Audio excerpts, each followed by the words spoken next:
దీపంలాగా వెలిగే మా వీర మహిళలకి, ఆడపడుచులకి, వేదిక పైనున్న మా జనరల్ సెక్రటరీస్కి, మా జిల్లా అధ్యక్షులకి, మా నాయకులకి అందరికీ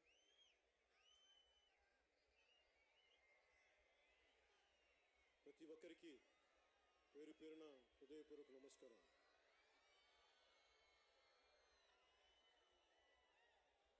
మత్స్యకారుల కోసం, వారి అభివృద్ధి కోసం, వారి అభ్యున్నతి కోసం, వారికి అండగా నిలబడడం కోసం చేసిన యాత్ర ముందుండి నడిపించి ఉభయ రాష్ట్రాలకి, అంటే ఉమ్మడి రాష్ట్రానికి సభాపతిగా పనిచేసి మంచి పేరు తెచ్చి హుందాగా వ్యవహరించి నాకు వెన్నుదన్నుగా నిలబడ్డ పిఎస్సి చైర్మన్ పెద్దలు నాదెండ్ల మనోహర్ గారికి నా హృదయపూర్వక నమస్కారం.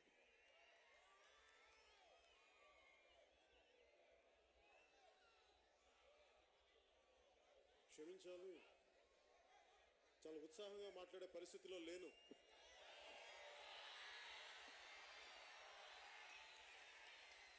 దీనికి కారణం దారి పొడుగుతా గోతులు, గొయ్యలు,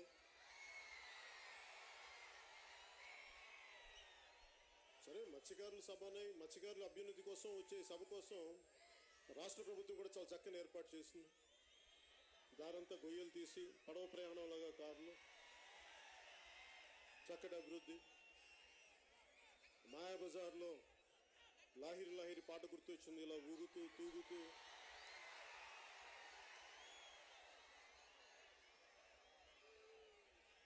రాష్ట్రాన్ని గోతులమయం, గొయ్యలమయం చేసిన వైసీపీ ప్రభుత్వం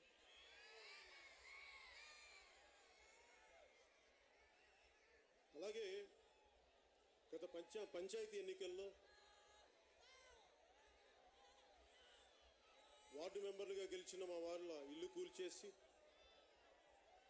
ప్రతి చోట మా జన సైనికుల మీద భయాందోళన గురి చేస్తే వైసీపీకి నేను చెప్పేది ఒకటే, వైసీపీ జనసేనను బెదిరిద్దాం అనుకున్న ప్రతి నాయకులకి కూడా, వైసీపీ నాయకులకి, బెదిరించే నాయకులు అయితే వారికి చెప్తున్నా, మీ పిచ్చి పిచ్చి వేషాలకి భయపడదు జనసేన, గుర్తుపెట్టుకోండి. సంయమనం పాటిస్తున్నామంటే అది మా బలహీనత కాదు.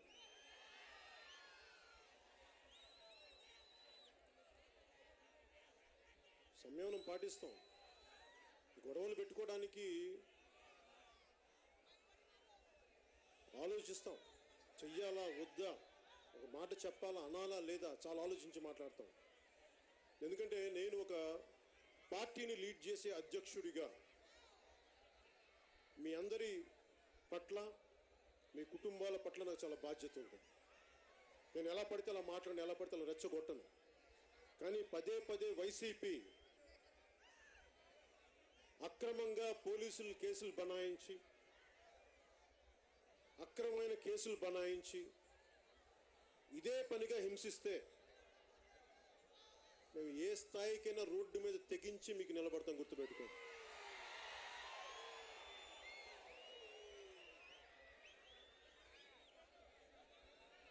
ఈరోజు మత్స్యకారులకి సంబంధించి, ఇన్లాండ్ ఫిషరీస్ సంబంధించి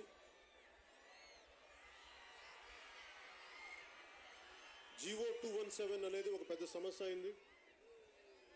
ఈ సమస్య కోసం మాట్లాడాలని చెప్పి దాదాపు 6 నెలల క్రితం బొమ్మిడి నాయకర్ గారి నాయకత్వంలో జనసేన మత్స్యకార విభాగానికి సంబంధించిన ప్రతి ఒక్కరూ ఆయన అప్రోచ్ అయ్యి ఈ సమస్య మీద మీరు స్పందించాలి అంటే, ఆ రోజు మొదలుపెట్టిన ఆలోచన ఈ రోజున ఒక యాత్రగా ప్రారంభించి దాని ముగింపు ఈ రోజున నరసాపురం తీసుకొచ్చాం. దీని వెనక 60 నుంచి 75 లక్షలు ఉన్న అగ్నికుల క్షత్రియులు, పల్లె కాపులు, పల్లె రెడ్డిలు, ఓడ బలిజలు ఇత్యాది 16 కులాలతో పాటు వాటికి అనుసంధానంగా ఉండే ఇంకొక 16 కులాలు కలిపి 32 కులాలు, మత్స్యకార కులాలు, ఉపకులాలతో కలిపి 32 కులాలు, 30 కోస్తా మన తీర ప్రాంతం రాష్ట్రంలో, మన దేశంలోనే మొదటి మూడిట్లో ఒకటిది. మన 954 కిలోమీటర్లు ఉంటుంది. దీని మీద ఆధారపడింది దాదాపు 555 గ్రామాల్లో మత్స్యకార గ్రామాలు ఉన్నాయి. వీటిలో ఇంకా లక్షల మంది మత్స్యకారులు ఉన్నారు. వీళ్ళందరి భవిష్యత్తు ఎన్నోసారి, ఎందుకంటే నేను కపాసకుర్తిలో పోరాట యాత్ర, అప్పుడు నేను పోరాట యాత్ర ప్రారంభించింది శ్రీకాకుళంలోని కపాసకుర్తిలో గంగమ్మ తల్లికి పూజ చేసి పోరాట యాత్ర ప్రారంభించాను. ఎందుకు పోరాట యాత్ర అంటే సమస్యలు నేను వెళ్ళి తెలుసుకుంటాను, మీ కష్టాల్లో నేను ఒకడిని అవుతాను.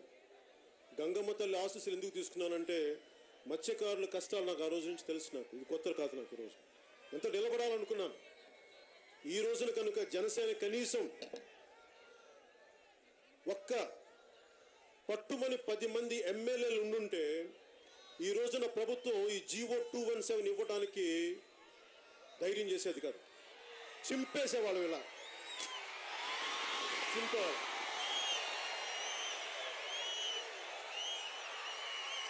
ఒక జీవో మన పొట్ట కొడుతున్నప్పుడు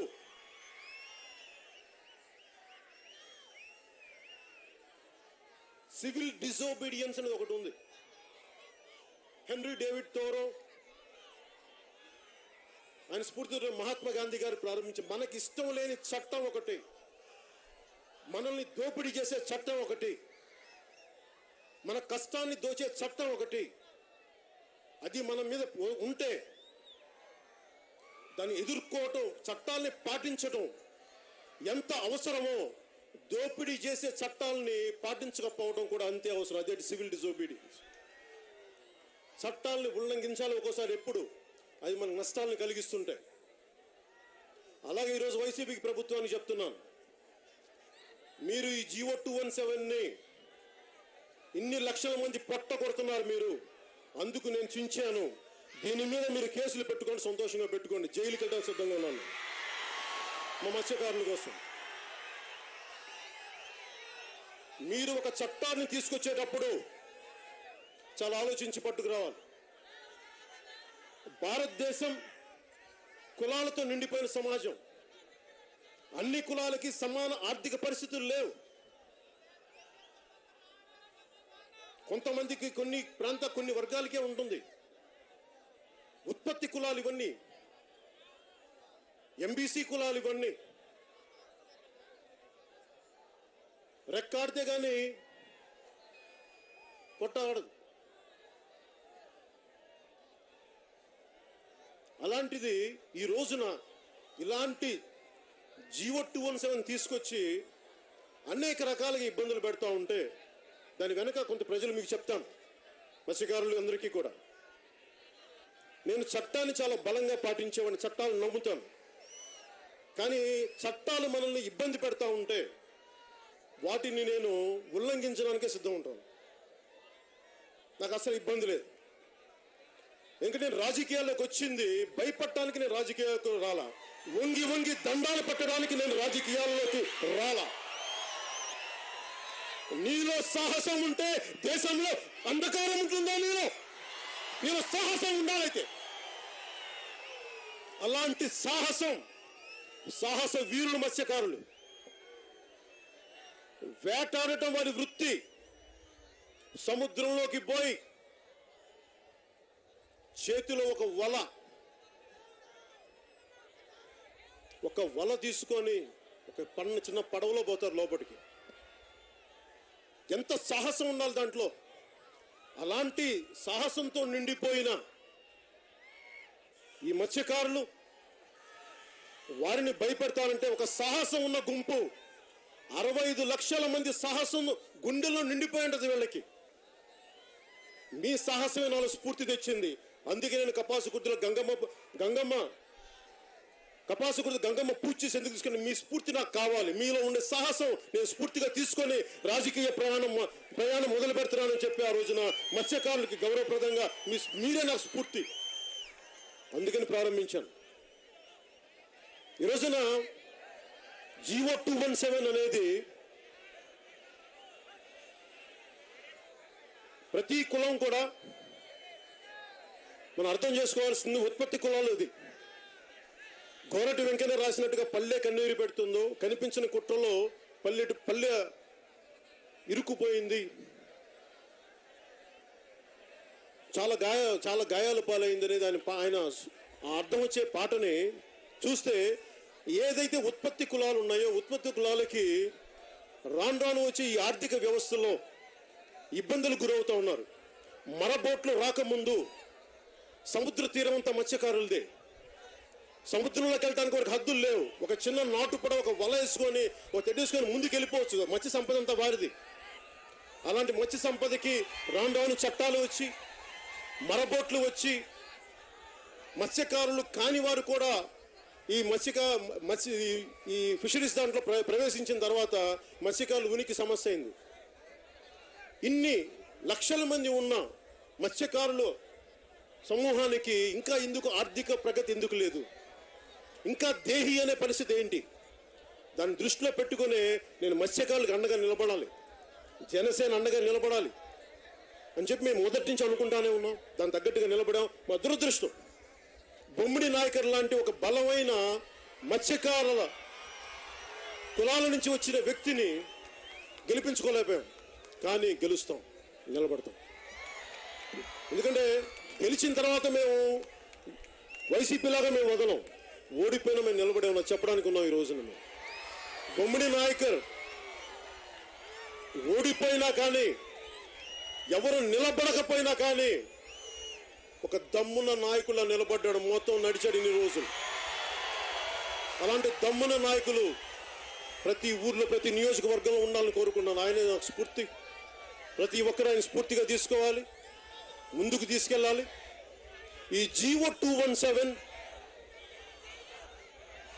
అర్థం చేసుకోవాల్సింది మత్స్యకారులు కానీ ప్రజలందరికీ చెప్పదలుచుకుంది. ఇదివరకు తీర ప్రాంతంలో కాకుండా లోపల మన కుంటలు, చెరువులు ఉంటే అక్కడ మత్స్యకార సహకార సంఘాలు వాళ్ళు పాడుకోవచ్చు వేలం పాట. సో వాళ్ళు పాడుకొని ఒక 10%, 15% పంచాయతీ కట్టి మిగతాది అందరూ సభ్యులు పంచుకునేవాళ్ళు. వచ్చేది నిజంగా వారి దాంట్లో అద్భుతంగా డబ్బుగానే ఉండండి. ఈరోజు ఈ పరిస్థితి ఎందుకు ఉంటుంది?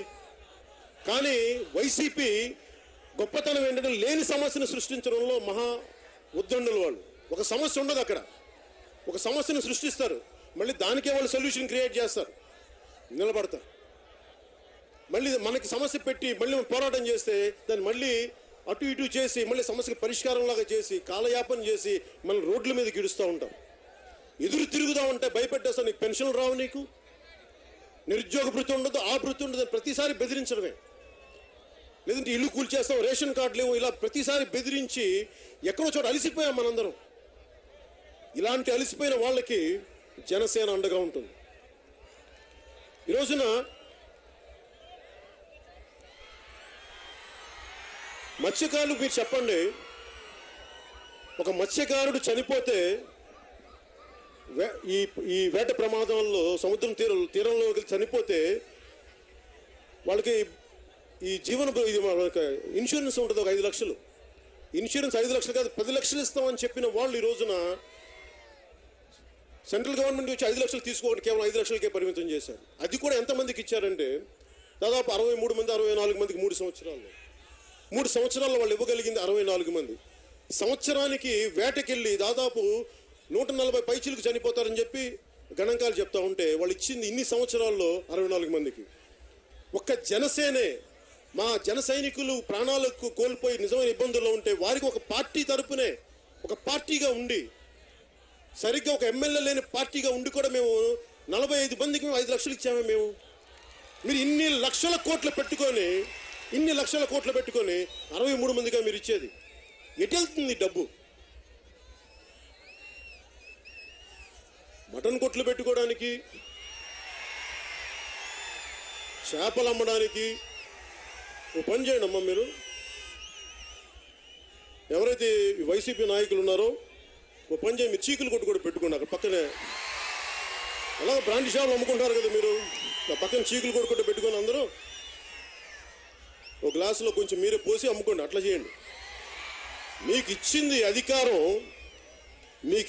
అధికారం ప్రజల సమస్యల్ని తీర్చమని, ప్రజలను ఇంకా సమస్యలు నెట్టమని కాదు. మీరు మటన్ కోట్లు, చికెన్ కోట్లు నడపమని కాదు మీకు అధికారం ఇచ్చింది. అసలు ప్రభుత్వానికి ఏం పనయా మీకు? మీరు పాదయాత్రలు చేసింది చికెన్ కోట్లు అమ్ముకోవడానికి, చికెన్ కోట్లు పెట్టడానికి, చేపలు అమ్ముకోవడానికి మీరు పాదయాత్రలు చేసింది. మీరు ఆ రోజు చెప్పుండాల్సింది కదా. ఆ రోజున చాలా ప్రామిసులు చేశారు. ఆ రోజున పాదయాత్రలో మత్స్యకార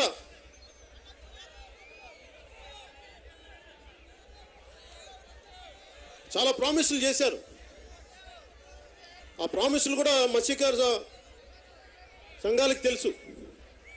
ఆ ప్రామిసులు ఏమైనా అడగండి, ఎందుకు నిలబెట్టుకోలేకపోతే నిలదీయండి. వాళ్ళు నిలబెట్టుకోలేని ప్రామిసులు ఎందుకు చేస్తారు? నిలబెట్టుకోలేని మాట ఎందుకు చేస్తారు? మమ్మల్ని చట్టాలని పాటించమంటారా మీరు? మేమందరం చట్టాలు పాటించాలి, మీరు చట్టాలు పాటిస్తారా? మీరు అంటే మీకు చట్టాలు మీకు మాకు మాత్రం అప్లై చేస్తారు, మీకు అప్లై కావా మీకు చట్టాలు? మీరు అప్లై చేసుకోకపోతే ప్రజలు అప్లై చేస్తారు, మేము రోడ్ల మీదకి వస్తాం. మీరు చట్టాలు పాటించేలా మిమ్మల్ని చేయిస్తాం. దిగొచ్చారనుకుంటున్నారా మీరు? సామాన్యమైన మనుషులు మీరు గుర్తుపెట్టుకోండి. మీరు ఒక సగటు మత్స్యకారుడు, సాహస వీరుడు కూడా, మీరు మత్స్యకార వేటలోకి వెళ్ళే ఒక వీరుడు కూడా సమానం కాదు. మీరు గుర్తుపెట్టుకోండి. వాళ్ళు తిరగబడట్లేదు అంతే, అన్యాయం జరుగుతుంది, తిరగబడట్లా, ఊరుకొని భరిస్తున్నారు. అది పిరికితనం కాదు, వారు తట్టుకొని నిలబడుతున్నారు. ఒక మత్స్యకారుడికి ఇదివరకు సహకార సంఘంతో పాడుకునే వాళ్ళు ఈరోజు డబ్బులు ఎక్కడి నుంచి పట్టుకొస్తారు? 25% కట్టాలంట. ఎక్కడి నుంచి పట్టుకొస్తారు? అది ఆన్లైన్లో వాళ్ళకి ఎవరు వస్తారో తెలియదు వెనక నుంచి. అంటే కేవలం ప్రతి సంపద మరి ఎంబీసీ కులాలకి ఏమి వెళ్ళాలి, బీసీ కులాలకి ఎలా వెళ్ళాలి? ఇవన్నీ ఉత్పత్తి కులాలే.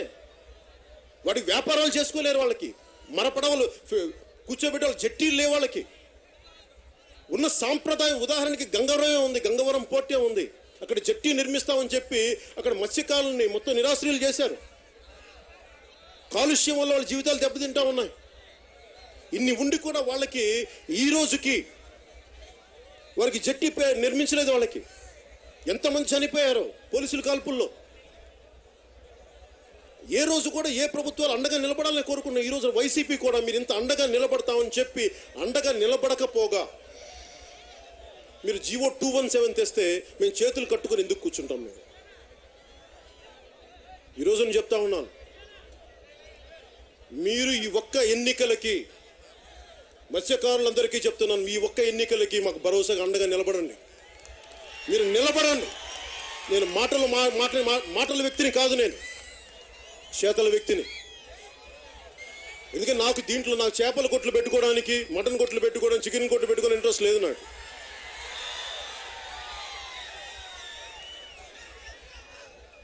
ఈ జీవో 217 ఒకటి ఆల్రెడీ నష్టాల్లో, ఇబ్బందుల్లో ఉంటే ఇన్ని లక్షల మంది, ప్రతి సంవత్సరం 25,000 మంది ఆంధ్ర నుంచి, తీర ప్రాంతాల నుంచి గుజరాత్కి వలస వెళ్ళిపోతారే. 25,000 మంది ఇంట్లో బిడ్డలను వదిలేసి, భార్యను వదిలేసి, వారి చరిత్ర వారి కథలు చదువుతూ ఉంటే, వారి సంఘటనలు చదువుతూ ఉంటే కడుపు తరుక్కుపోద్ది. ఎంత కష్టంగా ఉంటుందంటే కనీసం వారికి సరైన తిండి ఉండదు. ఒకసారి ఈ తుఫాన్లో ఇరుక్కుపోయేటప్పుడు అటు పాకిస్తాన్ అటు బంగ్లాదేశ్ లేదంటే శ్రీలంకకి వెళ్ళిపోతే అటు వాళ్ళు టెర్రరిస్టులుగా పెట్టేస్తారు, అక్కడ బయటికి రారు. మన కరోనా సమయంలో కూడా చాలామంది ఇక్కడ మెద్రాస్ పోర్ట్లో ఇరుక్కుపోతే అప్పుడు ముఖ్యమంత్రి గారికి నేనే స్వయంగా ట్వీట్ చేశాను, సార్ కొంచెం ఇట్లా ఉంది అంటే ఆయన వెంటనే స్పందించారు. అంటే ఇన్ని కష్టాలు పడుతూ ఉంటారు. మరి వీరికి నిలబడాలి కదా, వీరికి నిలబడకపోగా ఇంకా అదనంగా ఇలాంటి జీవో 217 తెచ్చి, గత ప్రభుత్వంలో కూడా కనీసం 70,000 ఇచ్చేవాళ్ళు, అదనంగా ఇచ్చేవాళ్ళు. మిగతా వాళ్ళు ఇల్లు కట్టుకోవడానికి, మత్స్యకారులు ఇల్లు కట్టుకోవడానికి అదనంగా 70,000 ఇచ్చేవాళ్ళు.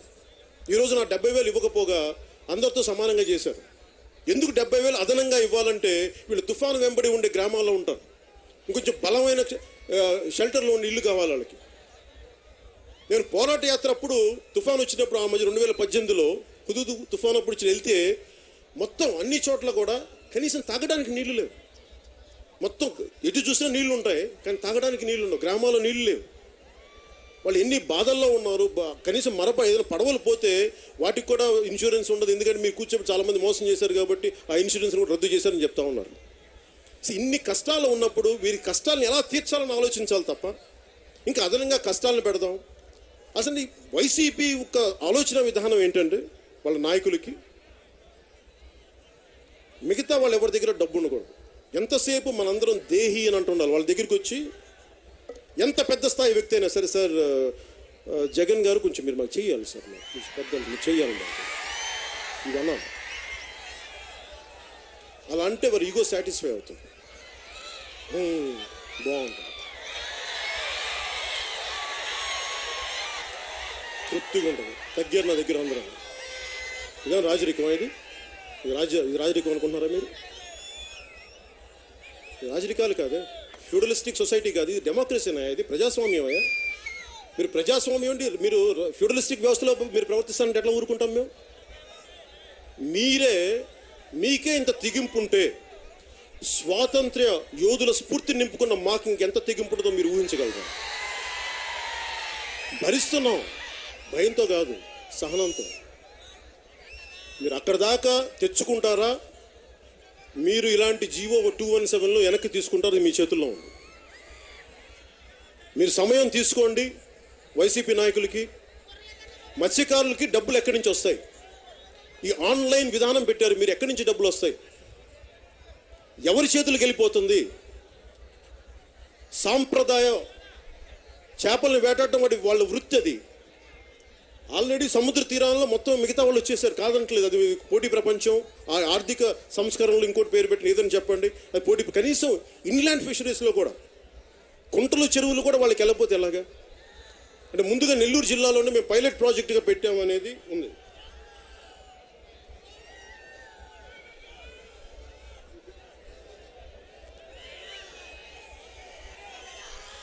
పైలట్ ప్రాజెక్టుగా పెట్టామని చెప్తాను నెల్లూరులో. దీనికి ఒక ఖచ్చిత కథ ఉండదు. మొత్తం రాష్ట్రానికి అమలు చేయట్లేదు, ఓన్లీ మేము నెల్లూరు వరకే అంటారు. అంటే 100 హెక్టార్లు పైబడిన ఏ చెరువు అయినా సరే మేము వేలం వేస్తాం, ఆన్లైన్ వేలం. అందుకే నెల్లూరు జిల్లాకి మేము గుర్తించామని చెప్పి. దీంట్లో అది ఎలా ఉందంటే, ముందు ఒక వర్తకుడు ప్రయాణం చేసి ఒక డేరాలో ఉంటే ముందు ఆ టెంట్లోకి ఫస్ట్ కాలు పెడుతుంది.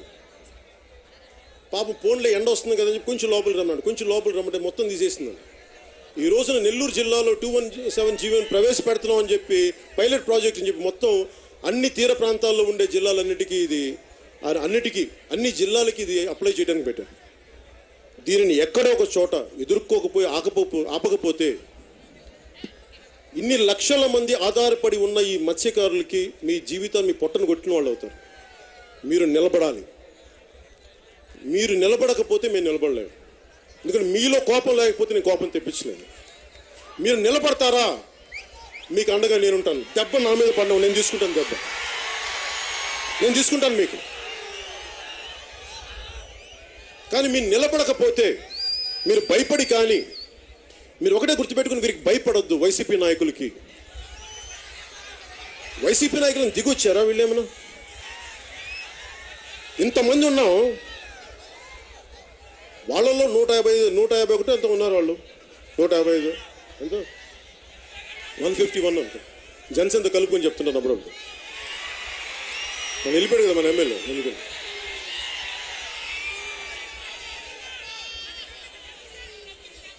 ఇంతమంది ఎమ్మెల్యేలు వాళ్ళు ఇంతమంది మాటను పాటించడానికి ఉన్నారు.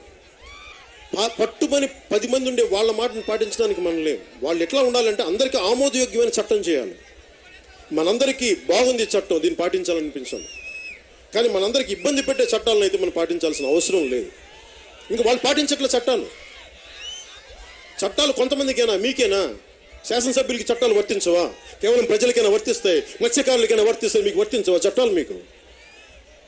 మీకు భయం లేదా? మీకు వైసీపీ వాళ్ళకి భయం అని మర్చిపోయారు. మీకు భయం తెప్పిస్తాయి. ఎలా వస్తామంటే ఇలా రోడ్డు మీదకి వచ్చినప్పుడు మీకు ఆటోమేటిక్గా భయం అనేది వస్తుంది.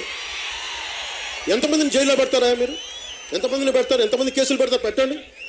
నేను సిద్ధంగా ఉన్నాను మీకోసం పోరాటం చేయడానికి, ప్రజల కోసం పోరాటం చేసి జైల్లోకి వెళ్ళడానికి నేను సిద్ధంగా ఉన్నా. నా భయాలు లేవు నాకు. ఎందుకంటే ఈ రోజున ఇంతమంది వచ్చి గ్రామాన ఎన్ని గ్రామాల్లో తిరిగితే గత 2 వారాలుగా ప్రతి చోట కష్టాలే. పిఎస్సి చైర్మన్ నాదెండ్ల మనోహర్ గారు వెళ్ళినా, బొమ్మిడి నాయకర్ గారు వెళ్ళినా, ఎక్కడికి వెళ్ళినా ఈ సమూహం వెళ్తున్నప్పుడు కష్టాలు చెప్పుకుంటానే ఉన్నారు. మాకు ఈ సమస్యలు ఉన్నాయి, ఇవి తీరలేదు, నీళ్లు లేవు, రోడ్లు లేవని. మరి ఏం చేస్తున్నాం మనందరం? మనం భయపడి కూర్చుంటున్నాం. ఈ వచ్చే ఎన్నికలకి మీరు నాకు అండగా నిలబడండి. మీరు అండగా నిలబడాలి. మీరు నిలబడకపోతే నేనేం చేయలేను. మీకు తెలుసు నన్ను ఎలాంటి ఇబ్బందులు పెడతారు. నేను సిద్ధంగా ఉన్నాను తీసుకోవడానికి. నేను భయాలు లేవు. నేను అయితే ఒకటి చెప్తున్నాను మీకు, నేను చావడానికి సిద్ధం కానీ తల వంచడానికి సిద్ధం కాదు. గౌరవిస్తాను మనుషులకి, మహానుభావులైతే గౌరవిస్తాను. 10 మంది మంచి కోరుకునే వాళ్ళు అయితే వాళ్ళు గౌరవిస్తాను, పాదాలకు దండం పెడతాను. కానీ మీరు అహంకారంతో ఉంటే మీ దగ్గర నేను తల వంచను. తల ఎగిరిపోతే పోగాక.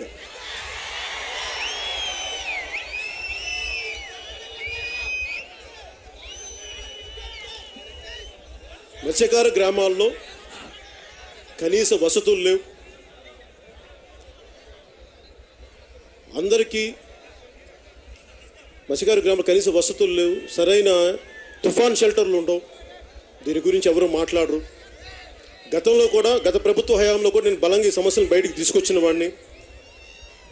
వారి చేత వారి దృష్టికి తీసుకొచ్చి కొన్ని పనులు చేయించిన వాడిని. వారికి అండగా మత్స్యకారులకు అండగా నిలబడ్డవాడిని. ఈ రోజున ఇలాంటి తప్పుడు చట్టాలు వచ్చినప్పుడు మనం భయపడకుండా ముందుకు పోదాం. అలాగే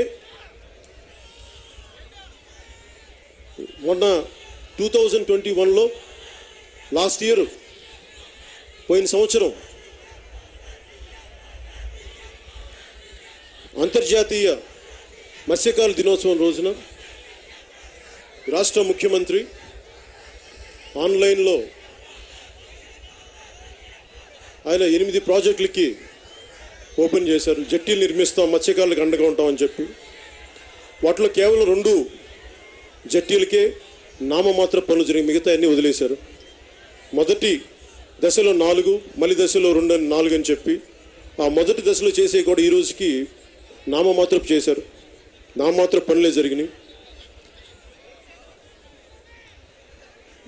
ఉపాధి అవకాశాలు కల్పించకపోగా ఉపాధి అవకాశాలు తీసేస్తే ఎట్లాగా ఈ వైసీపీ ప్రభుత్వం?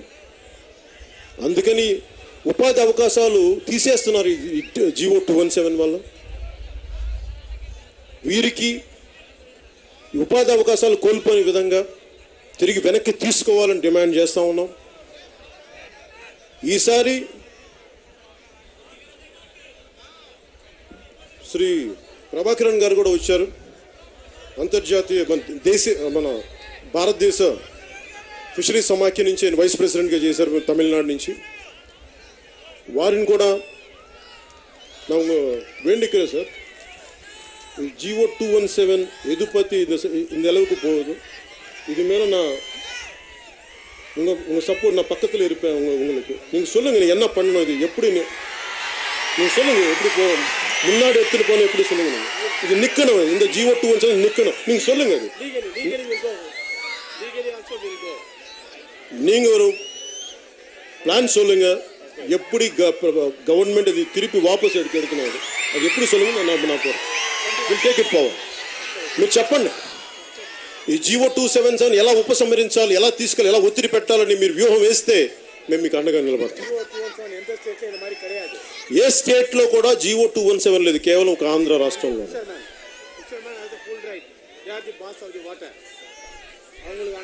Sure sir. ఉత్పత్తి కులాలకు సంబంధించి ముఖ్యంగా మత్స్యకారులకి సముద్రం మీద బతకడం తప్ప వాళ్ళకి ఏం తెలుస్తుంది ఎక్కువ శాతం మందికి.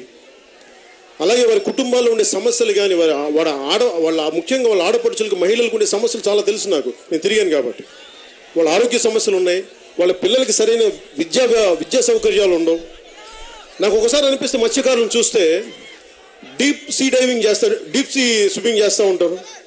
వీళ్ళలో ఎంతమంది ఒలింపిక్ స్విమ్మర్స్ ఉన్నారో ఈ టాలెంట్ ఎందుకు పట్టుకోలేకపోతున్నారు, ఈ టాలెంట్ అంతర్జాతీయ స్థాయిలో ఎందుకు పెట్టుకోలేకపోతున్నాం. వీళ్ళలో గొప్ప స్పోర్ట్స్ మెన్ ఉంటారే, ఇన్ని రకాలుగా ఆలోచించవచ్చు.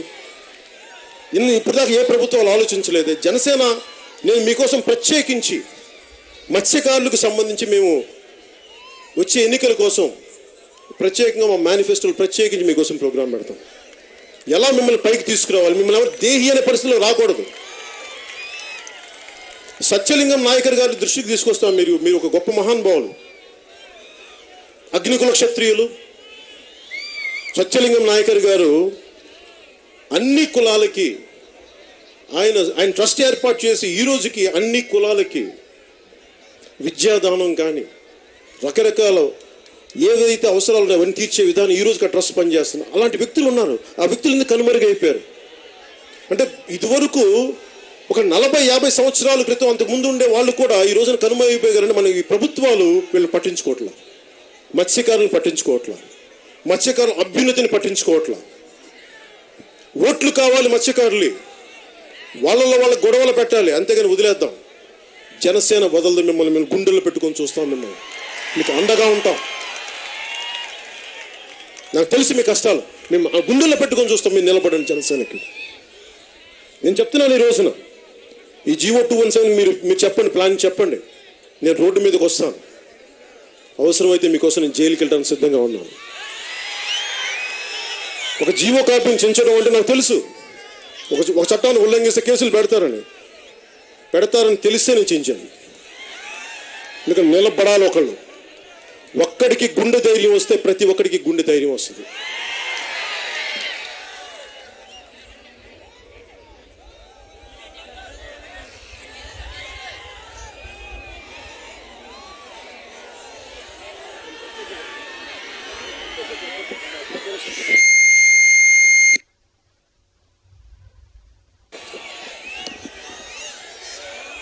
మీకు అండగా నిలబడతాం. మీరు సంపూర్ణ భరోసా పెట్టండి నా మీద, నేను మీకోసం నిలబడేవాడిని. ముఖ్యంగా మత్స్యకారులకి, మీ ఆడపడుచులకి, మీ మహిళలకి వారి ఆరోగ్య సమస్యలు కానీ, వారికి ప్రత్యేక విద్యా వ్యవస్థ కానీ, భవిష్యత్తులో జనసేన రాగానే ఒకవేళ ఎట్టి పరిస్థితుల్లో కూడా వీళ్ళు మొండి పట్టుకెళ్ళి జీవో 217 ముందుకు తీసుకెళ్తే క్షేత్రస్థాయిలో పోరాటం చేయడానికి సిద్ధంగా ఉన్నాం. కాదు కూడదని చెప్పి మనల్లో చీరికలు తెచ్చి వాళ్ళు ముందుకు తీసుకెళ్తే 24లో వచ్చే మన జనసేన ప్రభుత్వం ద్వారా వెంటనే దీన్ని వాపస్ చేస్తాం. అలాగే ఎవరైతే ఇందాక పెద్దలు మనోహర్ గారు చెప్తున్నట్టుగా ఆల్రెడీ కోటేశ్వర్లు మీరు పాడుకునేవాళ్ళు, మీకు ఈ చెరువులు అవసరం లేదు, మీకు వదిలేయండి, వీటిని మత్స్యకారులకు వదిలేయండి. ఎందుకంటే మీరు ఈరోజు పెట్టుబడి పెడితే వచ్చే జనసేన ప్రభుత్వం తీసేసి అందులో మీరు నష్టపోకుండా ఉండకూడదు, ముందుగానే మీకు హెచ్చరిస్తున్నాను. మీరు దయచేసి మీరు సహకరించండి, వారి జీవనోపాధిని కొట్టకండి. ఈ ఆన్లైన్లో పాడుదాం అనుకుని ఎవరైనా సరే వైసీపీకి మద్దతుగా ఉందామని ఎవరికున్న దయచేసి మత్స్యకారుల జీవనోపాధిని కొట్టకండి. ఒకవేళ అలాంటి పరిస్థితిలో ఉంటే జీవో 217ని ముందుకు తీసుకెళ్లకుండా మొదటి పోరాటం చేస్తాం. కాదుకూడదు మొండి పట్టుకెళ్తే మటుకు వచ్చిన వారం రోజులు తీసేస్తాం, ఖచ్చితంగా చేస్తాం. అది దీన్ని గుర్తుపెట్టుకోండి.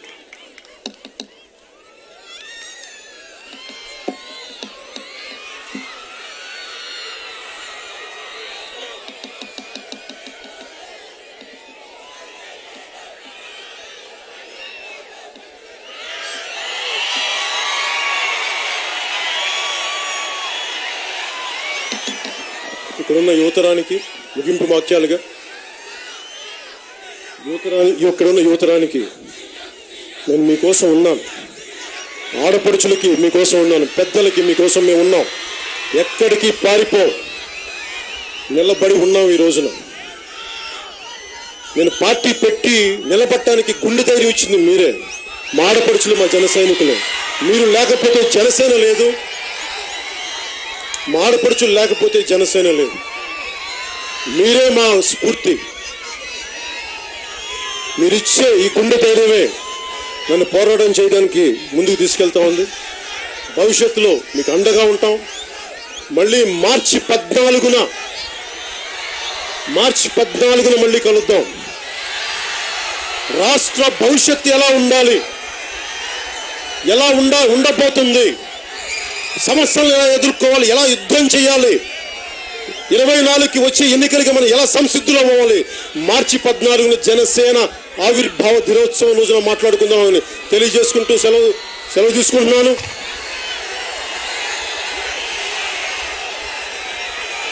జై ఆంధ్ర, జై జనసేన, జై హింద్.